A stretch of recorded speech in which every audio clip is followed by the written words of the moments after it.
Next క్వశ్చన్కి వెళ్దాం. కాళేశ్వరం ప్రాజెక్టుకి సంబంధించినటువంటి క్వశ్చన్ ఇది. కాళేశ్వరం ప్రాజెక్టులో అవినీతి జరిగిందని నమ్ముతున్నారా అంటే గత అసెంబ్లీ ఎన్నికల్లో పెద్ద క్వశ్చన్, అంటే ఎక్కువగా ప్రభావం చూపినటువంటి ప్రశ్నల్లో ఇష్యూలో ఇదొకటి. సో అలాంటి ఇష్యూకి ఇప్పుడు 2 సంవత్సరాల తర్వాత కూడా నమ్ముతున్నామనే వాళ్ళ సంఖ్య 32% పైచిలుగా ఉంటే, కాంగ్రెస్ పార్టీ ప్రచారం ఏది అనే వాళ్ళ సంఖ్య 26%గా ఉంటే, లేదు కాళేశ్వరం ప్రాజెక్టులో ఎలాంటి అవినీతి జరగలేదన్న వాళ్ళ సంఖ్య దాదాపు 40%గా ఉంది. సో నెక్స్ట్ క్వశ్చన్కి వెళ్దాం. కవితకు సంబంధించి, కవిత కొత్త పార్టీ పడితే మద్దతు ఇస్తారా? ఎందుకంటే తెలంగాణలో ప్రాంతీయ పార్టీ ఒకటిగా ఉంది.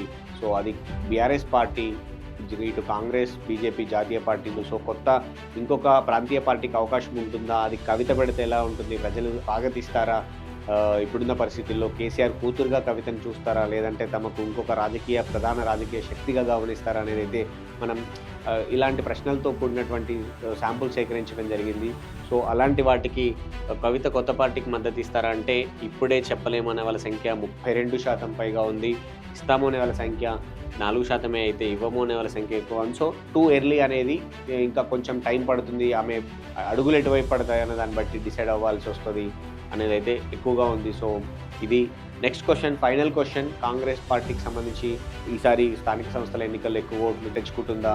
మెజారిటీ సీట్లు పిరపాక నియోజకవర్గంలో ఎవరికి వస్తాయని చూద్దాం. స్థానిక సంస్థల ఎన్నికల్లో మీరు ఏ పార్టీకి ఓటు వేస్తారు అని అడిగితే కాంగ్రెస్ పార్టీకి 36% పైగా ప్రజలు ఓటేస్తామని చెప్పారు. 32.65% మంది ప్రజలు బీఆర్ఎస్ ఓటేస్తామని చెప్పారు.